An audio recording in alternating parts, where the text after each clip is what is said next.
अस्सलामु अलैकुम वरहमतुल्लाहि वबरकातुहू। अल्हम्दुलिल्लाहि वस्सलातु वस्सलामु अला रसूलिल्लाहि व अला आलिहि व अस्हाबिहि अजमईन, अम्मा बाद। मेरे तमाम दीनी और इस्लामी भाइयों, आज हम जिस विषय में कुछ चर्चा करेंगे वो है परलोक और प्रतिफल का जीवन, प्रलय का दिन। इस बारे में आज हम कुछ बातें सीखेंगे। ईमान के जो 6 आधार हैं, इस्लाम के जो 6 स्तंभ हैं, उसमें से एक स्तंभ ये भी है कि परलोक के दिन के ऊपर विश्वास रखना, आखिरत के दिन के ऊपर ईमान रखना। अगर कोई इंसान आखिरत के दिन पर, परलोक के जीवन के पर विश्वास नहीं रखता, उस पर ईमान नहीं रखता, तो वो मोमिन नहीं हो सकता। इसी वजह से कुरान और सही हदीस में जो बातें प्रमाणित हैं परलोक के जीवन के बारे में, जन्नत और जहन्नम के बारे में, उन सब बातों पर विश्वास रखना हमारा ईमान है। अगर हम ईमान नहीं रखेंगे तो अगर ऊपर विश्वास नहीं रखेंगे तो हमारा ईमान मुकम्मल नहीं होगा और हम मुसलमान नहीं हो सकते। आखिरत के बारे में ईमान रखना और इसी तरह से उसका जिक्र करना, ख़ास तौर से अपने मौत को याद करना, इससे हमारा आत्मा पवित्र होता है, हमारा हृदय नरम होता है और अल्लाह के दीन के ऊपर सही तरीके से चलने का प्रेरणा मिलता है, शक्ति मिलती है और एक दूसरे से हम प्रेम करते हैं। जानते हैं कि ये दुनिया जो है इसकी कोई वास्तविकता नहीं है, बल्कि वास्तविक जीवन जो है वो आखिरत की जीवन है। इस तरह से हमारा हृदय और आत्मा जो है कठोर नहीं होता है, बल्कि हमारा हृदय नरम होता है, नम्रतापूर्वक होता है और इस तरह से जो है हम हर मुसीबत और परेशानी से भी दूर रहते हैं और एक सच्चा व्यक्ति, अच्छा व्यक्ति बन के इस संसार में रहते हैं। मेरे भाइयों, मृत्यु और परलोक की जीवन, इसके बारे में कुरान हदीस से हमको बहुत सारे प्रमाण मिलते हैं। आइए हम कुछ बातें और कुछ प्रमाण जो है सुनते हैं। अल्लाह तबारक व तआला ने इरशाद फरमाया, फ़कैफ़ तत्तक़ून इन कफ़रतुम यौमन यजअलुल विल्दान शिबा, कि यदि तुम सब इनकार करते हो तो उस दिन से कैसे बचोगे जिस दिन बच्चों को वृद्ध बना दिया जाएगा, बच्चों को बूढ़ा कर दिया जाएगा। और अल्लाह ताला ने दूसरी जगह इरशाद फरमाया कि या अय्युहन्नासु तक़ू रब्बकुम इन्न ज़लज़लतस्साअति शैउन अज़ीम यौम तरौनहा तज़हलु कुल्लु मुर्ज़िअतिन अम्मा अर्ज़अत व तज़अु कुल्लु ज़ाति हमलिन हमलहा व तरन्नास सुकारा व मा हुम बिसुकारा वलकिन्न अज़ाबल्लाहि शदीद, कि ऐ लोगों, तुम लोग अपने पालनकर्ता से डरो, अपने रब से भयभीत रहो, इस वजह से कि क़यामत, प्रलय का दिन का जो भूकंप है वो बहुत भयंकर है, बहुत सख्त है। उस दिन तुम देखोगे कि हर दूध पिलाने वाली माँ अपने दूध पिलाने वाले बच्चे को भूल जाएगी और जो गर्भवती महिला है उसका गर्भपात हो जाएगा उसके डर से, उसके भयंकर रूप से। और तुम लोग देखोगे लोग नशे में हैं, मतवाले हो गए हैं, हालांकि वास्तव में वो नशा नहीं होगा, बल्कि अल्लाह का अजाब बड़ा कठोर, बड़ा भयंकर, बड़ा दर्दनाक है। मेरे भाइयों, इस वजह से क़यामत और प्रलय का मंजर जो है बड़ा भयंकर है और जो इंसान की मृत्यु आती है ये भी बहुत भयंकर चीज़ है, हमको इससे बचना चाहिए। मौत किसे कहते हैं? मौत जिससे हर एक प्राणी का अंत होगा, जिससे हर एक प्राणी का अंत होगा। अल्लाह ताला ने इरशाद फरमाया, कुल्लु नफ्सिन ज़ाइक़तुल मौत, हर एक प्राणी को मौत का मज़ा चखना पड़ेगा। और दूसरी जगह फरमाया, कुल्लु मन अलैहा फ़ान, इस संसार में जो कुछ भी है सब समाप्त हो जाएगा, सब समाप्त हो जाएगा, कोई भी चीज़ नहीं बाकी रहेगी, सिर्फ अल्लाह का अस्तित्व बाकी रहेगा। इसी तरह से अल्लाह ताला ने फरमाया, इन्नका मय्यितुन व इन्नहुम मय्यितून, अपने नबी के बारे में कि ए नबी, आपको भी मृत्यु आएगी, आपको भी मौत आएगी और ये जो लोग हैं इनको भी मृत्यु आएगी, इनको भी मौत आएगी। इससे क्या पता चला कि अल्लाह ताला ने इस संसार में किसी भी व्यक्ति को, किसी भी प्राणी को अमरता प्रदान नहीं की है। हर एक प्राणी को मौत आएगी और उसको मौत का मज़ा चखना पड़ेगा, चाहे वो जितना भी बड़ा आदमी हो, चाहे जितना छोटा आदमी हो। अल्लाह ताला ने फरमाया, वमा जअलना लिबशरिन मिन क़ब्लिकल खुल्द, ऐ नबी, आपसे पहले हमने किसी भी इंसान के लिए अमरता प्रदान नहीं किया, किसी को भी सदा सदा के लिए इस संसारिक जीवन में हमने हमेशा हमेशा के लिए रहने के लिए जो है हमने नहीं छोड़ा, बल्कि हर एक को मृत्यु आएगी और हर एक प्राणी का अंत होगा। हमें ख़ास तौर से कुछ बातों पर ध्यान देना चाहिए कि मौत ये ऐसी सत्य चीज़ है, इसकी वास्तविकता, इसकी सत्यता इतनी प्रष्ट है कि कोई भी आदमी इसका इनकार नहीं कर सकता। बल्कि दुनिया का एक बहुत बड़ा सत्य है कि इंसान को मौत आनी है। इसमें संदेह और शंका का कोई स्थान ही नहीं है। फिर भी आज लोग इससे असावधान हैं, इससे गाफिल हैं, मौत से, मौत को याद ही नहीं करते। मेरे भाइयों, हम अपनी आंखों से देखते हैं हमारे सामने कितने लोग मर गए, अपने हाथों से अपने पूर्वज का क्रियाक्रम करते हैं, बाप दादा का क्रियाक्रम करते हैं, फिर भी अपनी मौत को भूल जाते हैं, दुनिया में मस्त हो जाते हैं। एक मुसलमान को ऐसा नहीं चाहिए, बल्कि मौत की तैयारी करनी चाहिए। मौत के बाद जो आने वाली ज़िंदगी है, मौत के बाद का जो जीवन है, जो हमारा वास्तविक जीवन है, हकीकी ज़िंदगी है, हमको उसके लिए तैयारी करनी चाहिए। क्योंकि ये दुनिया हमारी कर्म भूमि है, अमल करने के लिए है। जो हम करेंगे दुनिया में वही आखिरत में पाएंगे। इसी वजह से हमको उस आखिरत की तैयारी करनी चाहिए। रसूल अकरम सल्लल्लाहु अलैहि वसल्लम ने फरमाया, इग़तनिम खम्सन क़ब्ल खम्सिन, कि 5 चीज़ों से पहले गनीमत जानो, उसकी महत्व को, उसकी वास्तविकता को, उसकी हकीकत को बुझो, उससे फ़ायदा उठाने की कोशिश करो, उससे फ़ायदा उठाने का प्रयास करो। हयातक क़ब्ल मौतिक, अपने जीवन से लाभ उठाओ, फ़ायदा उठाओ, इसकी हकीकत वास्तविकता को समझो, इसको गनीमत समझो मौत से पहले अपने जीवन को। इसी तरह से वह सेहतक क़ब्ल सक़मिक, अपने स्वास्थ्य को, अपनी सेहत को बीमारी से पहले इसको गनीमत समझो। इसी तरह से वह फ़राग़क क़ब्ल शुग़लिक, अपने खाली वक्त को, कोई काम नहीं है, फुर्सत में है, तो इसको गनीमत समझें मशगूल होने से पहले। और इसी तरह से वह शबाबक क़ब्ल हरमिक, अपनी जवानी को, अपनी ईवा अवस्था को गनीमत समझो, इससे लाभ और फ़ायदा उठाओ, इससे पहले कि बुढ़ापा आ जाए। बुढ़ापे को जवानी से पहले, जवानी को बुढ़ापे से पहले जो है गनीमत समझो, जवानी को बुढ़ापे से पहले गनीमत समझो, इसकी हकीकत को बूझो। और वह ग़िना का क़ब्ल फ़क़रिक, अपनी मालदारी को, अपने धन और संपत्ति को गनीमत समझो, इससे लाभ और फ़ायदा उठाओ, फ़कीर आने से पहले, गरीबी आने से पहले। मेरे भाइयों, हमको ये भी मालूम है कि जिस इंसान की मृत्यु होती है वो अपने साथ कुछ लेकर नहीं जाता, उसके कफन में जेब नहीं होते। जो भी उसने दुनिया में घर खरीदा, घर बनाया, ज़मीन खरीदी, खेत खरीदा, कुछ भी साथ लेकर नहीं जाता। उसके साथ में क्या जाता है? सिर्फ उसका अमल, सिर्फ उसका कर्म जाएगा, चाहे वो सत्कर्म हो या दुष्कर्म हो, अच्छा कर्म हो या बुरा कर्म हो, पाप हो या पुण्य हो, सिर्फ वही अपने साथ में लेके जाता है, उसके अलावा उसके साथ में कुछ नहीं जाता। तो फिर हम उसके लिए तैयारी क्यों ना करें, सत्कर्म क्यों ना करें, ज़्यादा से ज़्यादा सत्कर्म और पुण्य जमा करने की कोशिश करें, ताकि हमारी परलोक की ज़िंदगी जो है, जो हमारी वास्तविक ज़िंदगी है, वहाँ पे हम सफलता प्राप्त कर सकें, वहाँ पे हम मुक्ति प्राप्त कर सकें।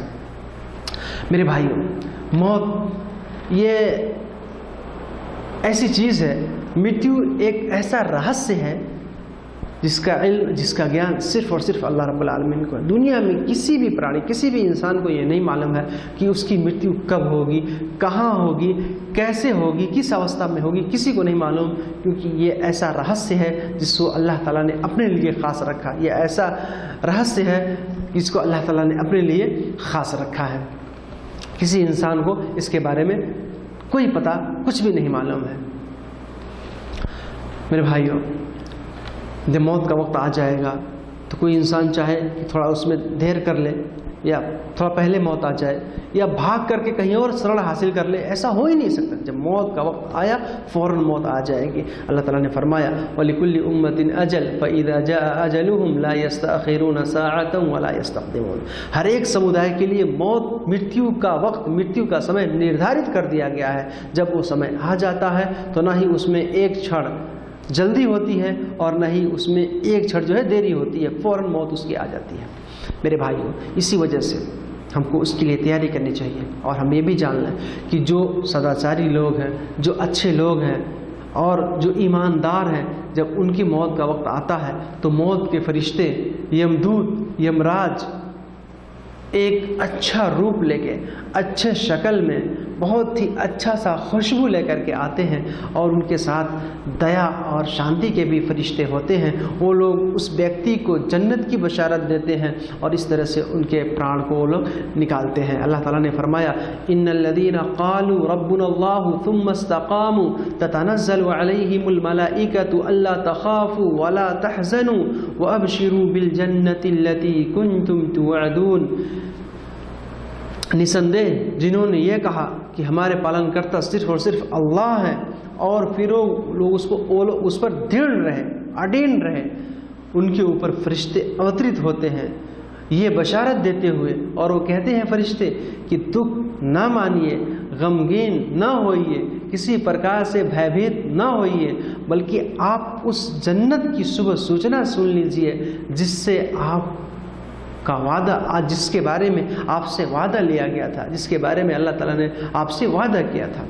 लेकिन जब काफिर की मृत्यु होती है, इसी तरह से जब कोई नास्तिक या गुनहगार व्यक्ति मृत्यु के वक्त को पहुंचता है तो वही यमराज डरावनी और भयंकर रूप लेकर के आते हैं, काला चेहरा होता है और उनके साथ अजाब के भी फरिश्ते होते हैं। वो लोग उन्हें अजाब और सजाए का सूचना देते हुए, धमकी देते हुए आते हैं। अल्लाह ताला ने फरमाया वलौ तरा इज़ ज़ालिमून फ़ी ग़मरातिल मौत वल मलाइकतु बासितू अयदीहिम अख़रिजू अनफुसकुम अल-यौम तुजज़ौना अज़ाबल हून बिमा कुंतुम तक़ूलूना अला अल्लाहि ग़ैरल हक़्क़ व कुंतुम अन आयातिही तस्तकबिरून, कि जब आप इन अत्याचार, अन्याय और अपराधी लोगों को, अत्याचारियों को, अपराधियों और अन्यायियों को देखेंगे जब आप इन अत्याचारी, अपराधी और अन्यायी लोगों को देखेंगे कि जब ये लोग मृत्यु के कष्टपूर्ण अवस्था में होंगे, फरिश्ते आएंगे, अपने हाथ को बढ़ाएंगे और कहेंगे अखरिजू अनफुसकुम, अपने प्राण को समर्पित करो, अपने प्राण को निकालो, आज तुमको मज़ा चखाएंगे, आज तुमको अजाब दिया जाएगा। जो तुम लोग कहते थे, जो तुम लोग अल्लाह की आयात का इनकार करते थे, तिरस्कार तरीके से, तिरस्कार पूर्ण तरीके से अल्लाह की आयात को तुम लोग अस्वीकार करते थे और अल्लाह पर गलत बात, झूठी बात तुम लोग कहते थे।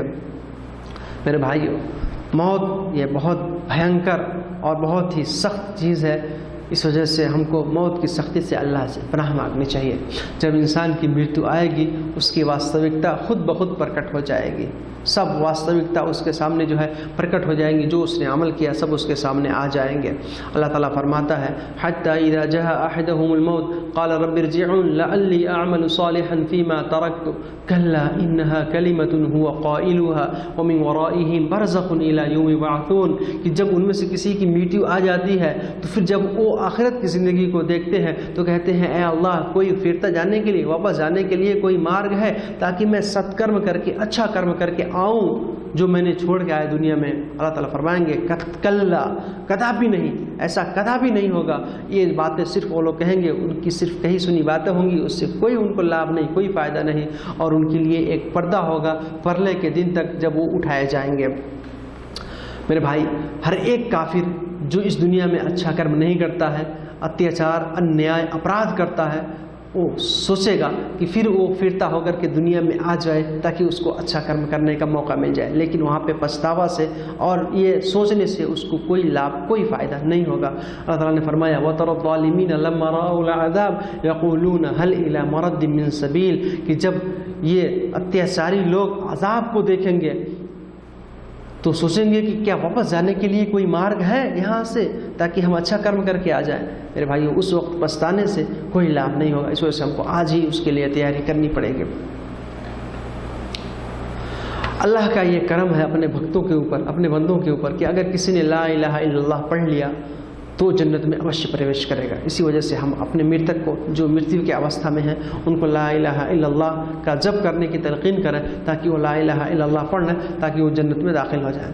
मेरे भाइयों, लेकिन जो दुनिया में सत्कर्म नहीं करते हैं, पाप करते हैं, मौत ऐसी कठोर, मौत का समय इतना कष्टपूर्ण और दुखदायी समय होता है कि उस समय उसके ज़बान से ये शब्द नहीं निकल सकते। जो दुनिया में अच्छा कर्म करेगा, दुनिया में नेक अमल करेगा, उसी के ज़बान से ये शब्द निकलेंगे। जो अच्छा कर्म नहीं करेगा वो नहीं निकाल पाएगा, क्योंकि ये बहुत दुखदायी और कष्टपूर्ण अवस्था होती है, मृत्यु का जो समय होता है। इसी वजह से रसूल अकरम सल्लल्लाहु अलैहि वसल्लम ने फरमाया कि लक़ीनु मौताकुम ला इलाहा इल्लल्लाह, अपने जो मृत्यु के अवस्था में पहुँचे हुए लोग हैं उनको ला इलाहा इल्लल्लाह पढ़ने की तलक़ीन करो। तो हम कोशिश करें, पहले से उसके लिए तैयारी करें ताकि हम आसानी से जो है इस शब्द को पढ़ लें, ताकि हम कामयाब हो जाएं। मेरे भाइयों, मृत्यु के बाद इंसान का जो सबसे पहला ठिकाना होता है वो है कब्र, उसका चिहान और समाधि। रसूल अकरम सल्लल्लाहु अलैहि वसल्लम ने फरमाया कि जब बंदे को कब्र में रखा जाता है तो उसके परिवार के लोग, उसके साथी संबंधी, उसके गांव वाले जब उसको छोड़ के कब्र में दफन करके वापस आते हैं तो ये उनके पैरों के, उनके जूतियों के आवाज़ को सुनता है। और फिर अल्लाह के रसूल सल्लल्लाहु अलैहि वसल्लम ने फरमाया कि उसके पास 2 फरिश्ते आते हैं और दूसरी हदीसों के अंदर है कि पूछते हैं कि तुम्हारा रब कौन है, तुम्हारा दीन क्या है। यहाँ पर यह है कि वो फरिश्ते पूछते हैं कि इन नबी के बारे में तुम्हारा क्या ख्याल है। तो आदमी कहता है कि अल्लाह के रसूल, अल्लाह के संदेष्टा हैं, मैं उन्हीं का अनुसरण करता था, उन्हीं के बताए हुए तरीक़ों पे चलता था। तो वो फरिश्ते कहेंगे कि तुम अपना ठिकाना जहन्नम में देख लो, तुम्हारा ठिकाना जहन्नम में था, लेकिन तूने अच्छा कर्म किया तो अल्लाह ताला ने उसको जन्नत से बदल दिया। वो दोनों जगहों को देखेगा। इसी तरह से जब कोई काफिर या मुनाफिक होगा तो उससे जब फरिश्ते सवाल करेंगे तो वो कहेगा मुझे कुछ नहीं मालूम, मैं तो वही कहता हूँ जो लोग कहते हैं। तो फरिश्ते कहेंगे ना तूने सीखा, ना तूने समझा, ना तूने जाना। फिर वो फरिश्ते उसको लोहे के हथौड़ा से उसके कान के बीच में इस तरह से कुटाई करेंगे, इस तरह से उसकी लोहे के हथौड़े से कुटाई होगी तो इतना ज़ोर से चीखेगा, इतना ज़ोर से चीखेगा कि इस संसार में इंसान और जिन्नात के अलावा सारे लोग उसकी आवाज़ को सुनेंगे। बहुत भयंकर चीज़ है। सिर्फ इंसान, दानव और मानव, इंसान और जिन्नात उसकी आवाज़ को नहीं सुन सकते, बाकी सारे लोग जो है उसकी आवाज़ को सुनेंगे। मेरे भाइयों, ये प्राण फिर वापस जिस्म में आएगा निकलने के बाद कब्र के अंदर, ये ऐसी चीज़ है जिसके बारे में इंसान का ख्याल तस्वुर नहीं करता, इंसान का ख्याल, इंसान की बुद्धि में ये बात नहीं आती। लेकिन अगर आज के इस मॉडर्न लाइफ में, मॉडर्न दौर में, इस मॉडर्न ज़िंदगी में अगर हम देखें, लोग कैमरा बना रहे हैं, इतनी बड़ी बड़ी चीज़ें कर रहे हैं, आविष्कार कर रहे हैं, तो इन सब चीज़ों को देख करके पता चलता है कि अल्लाह तबारक व तआला के लिए कोई भी चीज़ असंभव नहीं है, कोई भी चीज़ कठिन नहीं है, बल्कि अल्लाह ताला हर चीज़ कर सकते हैं। इसी वजह से कब्र के अंदर अजाब होता है, इसकी वास्तविकता को हमको मानना पड़ेगा, इस पर यकीन रखना पड़ेगा और उस अजाब से बचने के लिए हमको तैयारी करनी पड़ेगी। अल्लाह ताला ने फरमाया कि अन्नारु युरदूना अलैहा गुदुव्वन व अशिय्या व यौम तक़ूमु स्साअतु अदखिलू आला फिरऔन अशद्दल अज़ाब, कि आग को उनके ऊपर सुबह शाम प्रस्तुत किया जाता है और जब क़यामत का दिन होगा तो कहा जाएगा कि जो फिरऔन के लोग हैं उनको कठोर और दर्दनाक अज़ाब में शामिल कर, दर्दनाक अज़ाब में डालो। इसी वजह से रसूल अकरम सल्लल्लाहु अलैहि वसल्लम ने फरमाया तअव्वज़ु बिल्लाहि मिन अज़ाबिल क़ब्र, अल्लाह के अज़ाब से, कब्र के अज़ाब से तुम अल्लाह की शरण मांगो, अल्लाह की पनाह मांगो। मेरे भाइयों, मैंने बताया कि आज के इस दौर में, आज के इस लाइफ में हम देखें कि हर चीज़ें एकदम आसान हो गई हैं, कैमरे हो गए, हम जो कुछ बोलते हैं उसमें रिकॉर्ड हो जाता है, जब तक डिलीट ना हो हमेशा हमेशा बाकी रहता है। तो अल्लाह ताला इसने इंसान को बहुत थोड़ा सा इल्म दिया, थोड़ा सा अकल दिया, इंसान ये बना रहा है। तो अल्लाह जो सारे ज्ञान के भंडार हैं, क्या उनके लिए ये बात असंभव हरगिज़ नहीं हो सकती, बल्कि बहुत आसान है। हम इस दुनिया में देखें कि मृत्यु के बाद की जो ज़िंदगी है, कब्र में कैसी ज़िंदगी हमारी होगी, उसमें हमारा जीवन कैसा होगा, एक दुनिया में जो आदमी है उसको नहीं पता, बल्कि जो कब्र में गया उसी को पता। उदाहरण स्वरूप आप दुनिया में देख लें कि 2 आदमी, एक आदमी सोया हुआ है और बाजू में उसके आदमी एक सामने आराम से बैठ के वो खाना पीना खा रहा है। सोया हुआ आदमी जो है वो ख्वाब देखता है, ख्वाब में कभी कभी देखता है कि उसको सांप दौड़ा रहा है, उसको बाघ दौड़ा रहा है, शेर दौड़ा रहा है, और फिर वो डर जाता है, डर के चीख के उड़ जाता है, उसका जिस्म कांपने लगता है। और उसके बाजू में जो आदमी बैठा है वो मज़ा से बैठा है, उसको कोई फिक्र नहीं। मेरे भाइयों, जब दुनिया के अंदर 2 लोग ऐसे हैं, एक के साथ क्या होता है जो उसके सामने आदमी बैठा उसको नहीं मालूम, तो ये लोक और परलोक की ज़िंदगी है। उसकी मृत्यु हो गई, मृत्यु होने के बाद वो कब्र में गया, उसके साथ क्या होता है सिर्फ उसी को मालूम, उसके अलावा किसी को नहीं मालूम है। मेरे भाइयों, अगर इन सब चीज़ों पे हम गौर करें, अपनी बुद्धि को लगाएं, दिमाग लगाएं, तो ये हमारे लिए कोई भी मुश्किल नहीं है और असंभव नहीं है, बल्कि परलोक का जीवन है, परलोक की ज़िंदगी है, उसकी वास्तविकता है, उसके ऊपर हमको यकीन रखना पड़ेगा, ईमान रखना पड़ेगा। मेरे भाइयों, कब्र के अंदर इंसान की आत्मा, प्राण और जिस्म दोनों को अजाब होता है। रसूल अकरम सल्लल्लाहु अलैहि वसल्लम ने फरमाया कि प्रतिफल यानी परलोक के जीवन में जो इंसान का सबसे पहला ठिकाना, सबसे पहला परीक्षा फल है वो कब्र है। अगर कोई इंसान यहाँ कामयाब हो गया, सफल हो गया, तो फिर आगे आने वाली जो ज़िंदगी उसकी है, आगे आने वाला जो मरहला है वो और भी आसान होगा।